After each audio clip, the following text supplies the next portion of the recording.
Hola, soy Silvia Cruz La Peña. Antes de que empiece el episodio de hoy, quiero recordaros que los fines de semana, en colaboración con Podimo, también tenéis episodios de Hoy en el País. En el podcast de ayer...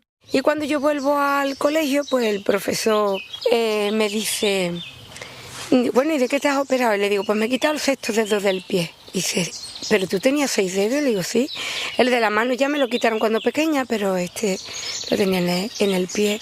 Y me dice, ¿tú sabes de qué familia viene? Y yo le dije, pues de mi padre Juan y mi madre Paca. Dice, no, tú vienes de la familia de los 6 dedos de Casas Viejas. Y yo dije, ¿pero eso qué es lo que es? Yo llego a mi casa, le pregunto a mi madre se pone nerviosa, muy así, la veo como asustada, cállate, cállate. Y curiosamente aquí, cuando su madre le dijo que se callara, empezó a romperse el silencio. Ahora sí, vamos con el episodio de hoy. Hoy terminan los acuerdos de pesca entre la Unión Europea y Marruecos. No se prorrogan por una sentencia del Tribunal Europeo que los declaró tratos ilegales porque se negociaron sin contar con los saharauis. Esto tiene muchas consecuencias. Los barcos europeos no podrán salir a faenar en esas aguas. Afecta también a la relación de Bruselas y de España con Marruecos y al gobierno español, que este semestre ejerce la presidencia del Consejo Europeo. Soy Ana Fuentes. Hoy en el país, ¿qué supone el fin del acuerdo pesquero con Marruecos?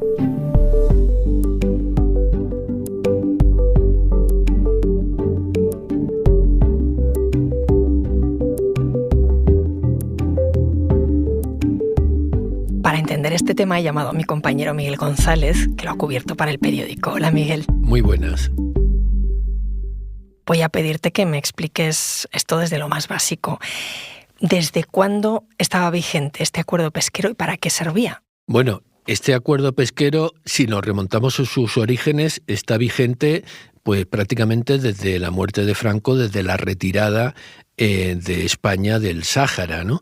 Lo que ocurre es que hasta el año 86, hasta que España entra en la Unión Europea, es un acuerdo bilateral España-Marruecos. Cuando España entra en la Unión Europea, digamos, las relaciones comerciales con países terceros, en este caso es un acuerdo de pesca, pero también vale para un acuerdo de agricultura o para un acuerdo industrial. Todas esas relaciones y esos acuerdos los hace la Unión Europea. Y ahora es la Unión Europea la que tiene un acuerdo con Marruecos.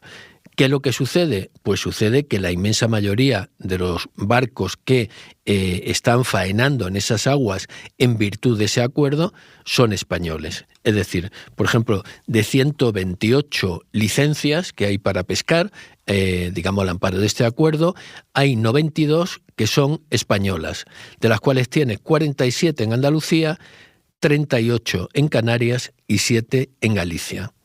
Este acuerdo, el que expira este lunes, día 17 de julio, este acuerdo se firmó en el año 19, ha cumplido sus 4 años y al cumplir sus 4 años expira. Eso significa que los barcos, los pescadores que están faenando a su amparo en aguas de Marruecos, pero también, sobre todo en aguas del Banco Sahariano, tienen que volver a puerto. Has dicho que este 17 de julio, lunes, expira.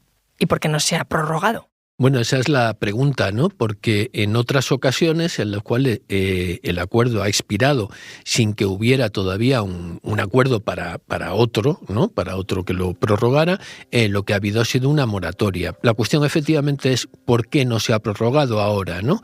Bueno, la razón hay que buscarla en la sentencia que en septiembre de 2021 dictó el Tribunal General de la Unión Europea, que declaró que este acuerdo, este convenio pesquero con Marruecos, es ilegal. ¿Por qué es ilegal? Bueno, pues es ilegal por una razón, porque como hemos visto, la mayoría de los buques europeos, en este caso españoles, que faenan al amparo de este convenio, lo hacen en el Banco Sahariano, es decir, en aguas del Sáhara Occidental. Es un territorio que ha sido anexionado por Marruecos, pero que la comunidad internacional, incluida la Unión Europea, considera que está pendiente de descolonizar. Bien, tú puedes hacer un acuerdo en el cual figure un territorio que está ocupado por otro país, pero según el derecho internacional, esto requiere varias condiciones. Lo primero es que haya beneficios para ese territorio que está pendiente de ser descolonizado. Y lo segundo es que se consulte a su población, a sus representantes, sobre si están de acuerdo o no con este convenio. Como este requisito ya lo puso el Tribunal Europeo, entonces en este último convenio del año 19, antes de firmarlo, lo que hizo la Comisión Europea fue que hizo una visita al Sáhara ocupado, el Sáhara Occidental, y allí se reunió con una serie de notables de asociaciones que eran evidentemente pro-marroquíes, puesto que era en la parte del Sáhara ocupado por Marruecos. Consideraron que con estas consultas ya habían cumplido el requisito de consultar a la población. Lo que les ha venido a decir el Tribunal General de la Unión Europea es que eso no vale, que según el derecho internacional, según Naciones Unidas, el representante legítimo del pueblo saharaui es el Frente Polisario y que tenían que haber consultado con el Frente Polisario, cosa que la Unión Europea no hizo. Por tanto, al no haberse cumplido este requisito, lo que hizo el Tribunal General, ya digo, en septiembre de 2021, fue considerar que el acuerdo era ilegal. O sea, que el acuerdo estaba sobre aguas del Sáhara Occidental, pero al Sáhara Occidental y a su representante, el Frente Polisario, no se le consultó para este acuerdo. Efectivamente. Entonces, pero ha seguido vigente. Ha seguido vigente hasta este 17 de julio. ¿Por qué? Bueno, pues porque la Comisión Europea, a instancias de España, fundamentalmente, interpuso un recurso ante el Tribunal de Justicia de la Unión Europea, que es la instancia superior a este Tribunal General, ¿no? Sería ya el Tribunal Supremo a nivel de jurisdicción europea. Entonces, mientras se resuelve este recurso, mientras llega esta sentencia definitiva, el Tribunal General permitió que el acuerdo siguiera cautelarmente en vigor hasta este 17 de julio. ¿Qué es lo que ha sucedido? Pues que estamos esperando esa sentencia definitiva. Una sentencia que, nunca se sabe, nunca hay un plazo para que salga una sentencia, pero todo el mundo dice que va a salir a finales de este año o principios del año próximo. Y dada la jurisprudencia anterior sobre este tema que ha habido el Tribunal de Justicia de la Unión Europea, todo el mundo espera que ratifique lo que ya ha dicho el Tribunal General y que por tanto nos diga que tanto este acuerdo de pesca como el acuerdo comercial, que también, los declare ilegales y por tanto haya que negociar de nuevo. No tenía sentido, sabiendo que en 3 o 4 meses puede haber una sentencia que cambie todo el marco jurídico, no tenía sentido ponerse a negociar ahora una prórroga que probablemente se iba a echar abajo con este pronunciamiento definitivo de la justicia europea. Pero ¿y entonces por qué se recurrió? Bueno, se recurrió para ganar tiempo y para permitir que se siguiera faenando hasta el fin natural, digamos, del convenio, que ha sido justamente ahora. Para apurar un poco. Apurar hasta el final. Oye, ¿y a los saharauis se les compensa de alguna manera por haber faenado en sus aguas sin contar con ellos? Bueno, una vez que se produzca la sentencia definitiva del Tribunal de Justicia de la Unión Europea, se pueden dar 2 circunstancias. Uno, el Frente Polisario dice que negociemos un acuerdo pesquero con ellos, lo cual puede estar muy bien, pero hay un hecho y es que no controla esas aguas. Entonces un acuerdo pesquero con el Frente Polisario, con la República Árabe Saharaui Democrática, pues difícilmente se podría poner en práctica. Lo que también podrían hacer es presentar una reclamación, pedir una indemnización por todos estos años que se ha estado faenando en esas aguas, digamos, sin su consentimiento. Pues ahí tendríamos otro largo pleito probablemente, del cual obtendrían gran beneficio algunos bufetes de abogados, eso es seguro. Ahora seguimos hablando, Miguel. Enseguida volvemos.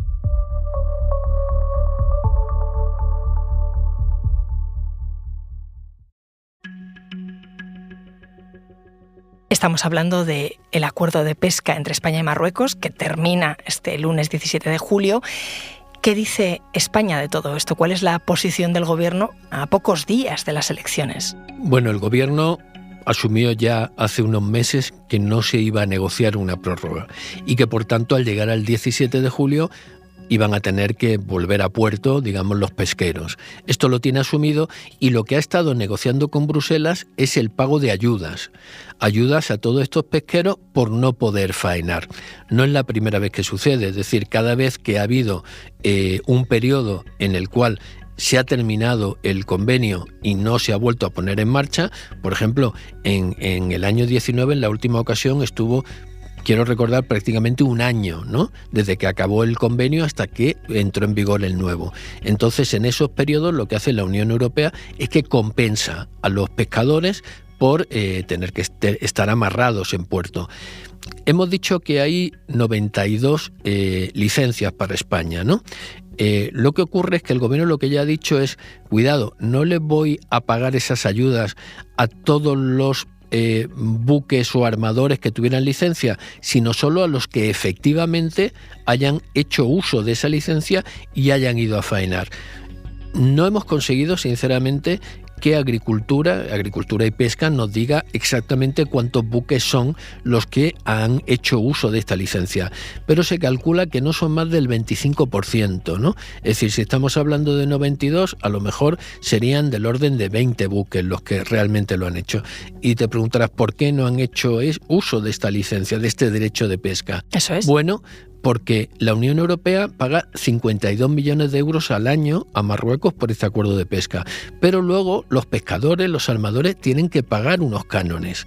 Entonces, no siempre les compensa, con las condiciones que le ponen, la zona donde tienen que pescar, los periodos, no siempre les compensa pagar estos cánones y por pescar allí, ¿no? Entonces, además, hay muchos armadores que piden esta licencia como una especie de alternativa, ¿no? Entonces, hay algunos que dicen, bueno, si me falla esta zona donde tengo previsto faenar, como alternativa tengo el Banco Pesquero Sahariano Marroquí. Un plan B. Un plan B, efectivamente. Entonces, hay buques que no van a notar nada porque ya no estaban faenando allí, pero Marruecos sí lo va a notar porque le deja de pagar la Unión Europea. Marruecos va a dejar de recibir 52 millones de euros, ¿no? Y luego Marruecos tiene otros beneficios asociados a este acuerdo pesquero, como por ejemplo hay pescadores marroquíes en los buques que faenan allí, hay puertos marroquíes donde muchas veces se está obligado a desembarcar parte de la mercancía, parte de lo que se ha faenado, etcétera, ¿no? Es decir, Marruecos sí tiene beneficios. ¿Y qué dice Rabat? Bueno, Rabat, yo creo que esta es una pieza más dentro de unas relaciones con la Unión Europea que son más complejas, ¿no? Por otra parte, Rabat hace mucho tiempo que ha querido ir cambiando ya, y de hecho ha cambiado mucho el convenio pesquero actual con respecto a los anteriores. Ten en cuenta que Marruecos ha desarrollado ya una industria pesquera y ha desarrollado una flota. Es decir, antes Marruecos lo que ponía era la materia prima, el mar, los peces. Ahora Marruecos tiene puertos, tiene industria, tiene buques. Entonces, Marruecos lo que ha querido durante estos años cada vez más es ser capaz de explotar los recursos por sí mismo, ¿no? Oye, este mes es también cuando España ha asumido la presidencia rotatoria del Consejo de la Unión Europea. ¿Esto está en la agenda del acuerdo pesquero, resolver este embrollo judicial? Bueno, no va a dar tiempo a que se resuelva bajo la presidencia española. En primer lugar, los acuerdos comerciales como es esto son competencia exclusiva de la Comisión, ¿no? De la Comisión Europea, tanto con Marruecos como con América Latina, con quien quieras, ¿no? Y luego, como hemos visto, estamos esperando ese pronunciamiento del Tribunal Superior de la Unión Europea, del Tribunal de Justicia, no antes de final de año, primero del siguiente.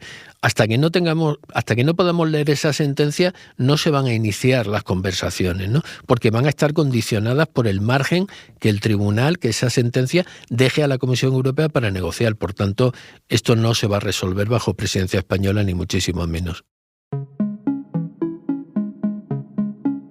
Miguel, ya me has explicado lo que ocurre en el plano político, pero me gustaría conocer también las consecuencias en el terreno para los pescadores. Antes mencionabas que el 70% de los barcos que faenan tienen bandera española y que han regresado a puerto por tiempo indefinido. Algunos están en Andalucía y esto es lo que nos contaba Tomás Pacheco, que es el presidente de la Asociación Barbateña de Empresarios Pesqueros. Entendemos que nuestra flota es la gran sacrificada de este acuerdo. ya que nada tenemos que ver con las aguas del Sáhara. Otra parte de la flota española está en Canarias, así que Miguel, no te vayas, que voy a llamar a Guillermo Vega, el compañero del periódico que está allí. Hola, Guillermo. Hola, Ana. Oye, no es la primera vez que pasa esto, que termina un acuerdo pesquero, que lo sufren los pescadores, pero ahora esto parece definitivo. ¿Qué dicen? Bueno, tienes toda la razón del mundo. O sea, aquí las inestabilidades por los acuerdos pesqueros son ley de vida desde que yo era pequeño, vamos, y no fue anteayer. Ahora hay bastantes nervios porque en Mar son aproximadamente unos 500 trabajadores los que se ven afectados. No parece mucho, pero estos 500 trabajadores se focalizan fundamentalmente en dos islas, que son las más orientales del archipiélago, es decir, Lanzarote y Fuerteventura. Ahí es donde se concentra la flota que de vez en cuando o que regularmente solía faenar en las aguas saharauis. También cabe destacar una cosa muy importante. Como hemos contado muchas veces en muchas noticias, Marruecos no es un socio fácil para la pesca. Cobra cánones muy altos, con lo cual los pescadores aquí, en realidad, muchas veces, si pueden evitar pescar o tener que llegar a acuerdos con Marruecos, lo hacían. Con lo cual, esto puede quitar un poco de gravedad al asunto. Y, de hecho, se utilizaban muy pocas de las licencias potenciales que podían utilizar, porque siempre, si podían recurrir a otros caladeros, como Mauritania, por ejemplo, o irse al norte, pues lo hacían. ¿Qué solían pescar? Fundamentalmente atún en palangre de pesca artesanal y pesca de palangre de fondo con unas redes un poco más pequeñitas, también cerqueros, que eso, con unas redes de cerco que crean tal, pero vamos, eso es preeminencia del atún. ¿Y se está hablando de las medidas compensatorias que el gobierno está ultimando? Se habla mucho, sí, y se habla mucho de las alternativas. En principio, o sea, evidentemente están pidiendo unas ayudas para compensar el corto plazo. Hemos hablado con algunos de los pescadores en los últimos días que no han querido hablar públicamente de dar su nombre, pero sí, off the record, todos dicen lo mismo, que las ayudas son importantes, pero que no pueden vivir de las ayudas eternamente, evidentemente, buscan una alternativa. Por ejemplo, el Frente Polisario ofreciendo algún tipo de acuerdo con los pescadores. El ministro Luis Planas ya ha dicho que esto es absurdo, que es nuestro, porque su aliado, su socio es Marruecos. Marruecos también ha ofrecido la posibilidad de algunas empresas canarias y españolas que se creen empresas mixtas para poder trabajar con ellos y de hecho ya hay algunas empresas que están funcionando de esta manera. No haría falta, serían empresas marroquíes, con lo cual en un principio estarían exentas de esta expiración de los acuerdos. Y no tendrían que pagar los pescadores, ¿no?, si fueran empresas marroquíes. Bueno, no tendrían que pagar el canon directamente, pero tendrían que pagar, evidentemente, al gobierno de Marruecos por otra forma. O sea, no dejarían de pagar, evidentemente, no. Guillermo, gracias. Nada, gracias a ti. Vuelvo contigo, Miguel. Estas que nos contaba Guillermo son las consecuencias más directas, lo que vemos, pero aquí hay más que pesca. Aquí hay mucha política, es un tema muy enquistado, el del Sáhara Occidental, Marruecos, la relación con España. Explícame un poco cómo está y qué hay detrás de estos acuerdos. Bueno, esto es una patata caliente que se le pasa al próximo gobierno, sea el que sea. Una patata caliente dentro de un guiso que es el guiso de las relaciones entre España y Marruecos. Si es Pedro Sánchez quien sigue en la Moncloa, va a tener que intentar retomar este acuerdo pesquero, ¿no? Pero también tendrá que ver si se cumple, por ejemplo, el compromiso de abrir las aduanas comerciales de Ceuta y Melilla, compromiso que de momento no ha cumplido Marruecos. Habrá que ver si se mantiene en los niveles en los que está ahora el control de la inmigración, porque es cierto que la llegada de sobre todo de pateras a Canarias y también a las costas andaluzas, con algún pequeño sobresalto, pero se ha reducido notablemente. Y habrá que ver si España sigue avanzando en ese giro que dio en marzo del año 2022. Por sorpresa, el gobierno de Pedro Sánchez respetó la posición tradicional de España en el Sáhara. ¿Cómo fue ese giro? Bueno, España había mantenido, como la mayoría de los países europeos, quizás salvo Francia, que ha sido siempre el más alineado con Marruecos, había mantenido una posición de equidistancia y con respaldo siempre a Naciones Unidas, que ha propugnado históricamente un referéndum de autodeterminación como la fórmula para resolver la descolonización del Sáhara. Lo que ocurre en marzo del año 22, ya te digo, es que Por sorpresa, el gobierno español se alinea con la tesis de Marruecos y dice que el plan de autonomía para el Sáhara, es decir, no la autodeterminación, no la independencia, sino la autonomía dentro del Reino de Marruecos, es la posición más seria, más realista y más creíble. Por tanto, es la favorita. La favorita, pero no es lo que dice Naciones Unidas. Bueno, Naciones Unidas lo que sigue defendiendo es un referéndum de autodeterminación. Es verdad que se habla, y ahí España lo apoya, de buscar una solución que sea aceptable por las dos partes, pero siempre combinada con ese referéndum en el cual una de las opciones debería de ser la independencia. Entonces, España cambia su posición, se acerca a Marruecos, pero eso es el gobierno de Pedro Sánchez. ¿Qué pasaría si gobernara Feijóo? Esta es una posición que toma el gobierno de Pedro Sánchez, que no es respaldada por el Parlamento y que además Feijóo dice que no se siente comprometido por ella. Feijóo dice que va a intentar recuperar, él habla de una buena relación a la vez con Marruecos y con Argelia. No olvidemos que en este momento no hay embajador argelino en Madrid. Cuando Pedro Sánchez tomó esta posición, volvió la embajadora marroquí, que estaba ausente, digamos, desde hacía un año, más de un año. Bueno, cuando vino a España para tratarse la COVID, el líder del Frente Polisario, volvió la embajadora marroquí y en cambio salió el embajador argelino, ¿no? Recuperamos la relación con un vecino del sur y la perdimos con otro. Lo que dice Núñez Feijóo es que él quiere recuperar las buenas relaciones con los dos vecinos del sur. Bueno, esto es una intención muy buena, pero yo auguro que si gobierna Núñez Feijóo vamos a tener un periodo de tensión con Marruecos y un periodo de tensión con Argelia, porque Marruecos va a presionar para que Feijóo asuma como propia la posición que adoptó Sánchez en el tema del Sáhara, y Argelia va a presionar para que Feijóo rectifique y España vuelva a la posición anterior, a la de respaldo al referéndum de autodeterminación.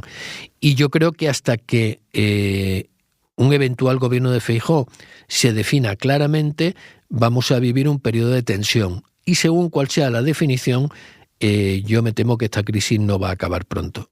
Miguel, gracias. Gracias a ti.